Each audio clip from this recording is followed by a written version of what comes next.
Fall Semester Review, Problem 15.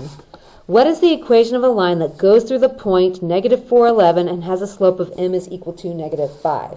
Okay, you actually have two options for this problem. If you like to use slope-intercept, use y is equal to mx plus b. If you like point-slope formula, use this one. Now, most people use slope-intercept, so I'm going to start with that one, but I'm also going to show you point-slope.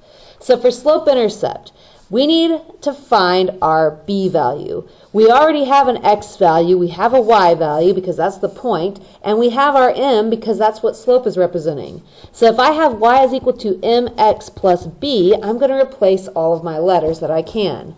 Y is 11, my m value is negative 5, my x value is negative 4, and I don't know what my b value is. So once you plug those in, go ahead and multiply the negative 5 and 4. So 11 is equal to a positive 20 plus b, because double negatives made it a positive. Then from there, I need to finish solving for b. I'm going to subtract 20 from each side of that equal sign, which means that b is equal to a negative 9. So what you need to do now is write your equation in that slope-intercept form as y is equal to negative 5x minus 9. We're putting it back into slope-intercept form. We already had the slope from the beginning of the problem. All we had to do was find our y-intercept, that negative 9. Now, if you decided to use this doing the other method, if you wanted to use the point-slope formula, that's going to change things up a little bit.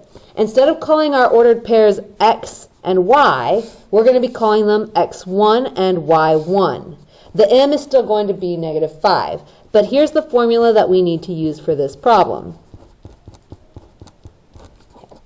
So I need to go ahead and plug in all of my information. I've got y minus my y1 value, which is 11, equals negative 5 for my slope times x minus a negative 4. Make sure that you notice this was minus a negative, so now I've got to take care of those double negatives. They really mean that I have a plus sign, so now I'm just going to rewrite that problem, but put x plus 4 in the parentheses.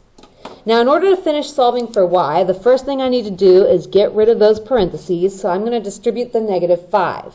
Negative 5 times x is negative 5x. Negative 5 times 4 gives us a negative 20. Then from there, all I need to do is add 11 to both sides of my equal sign. And now I have y is equal to a negative 5x minus 9. Now, the reason that you can only add these two together is that they are like terms. The x right here, this is the only one that has an x, so you can't add something that doesn't have an x to it. So either way, no matter what method you do, you're going to get the same answer, negative 5x minus 9. It's just up to you which formula you prefer to use.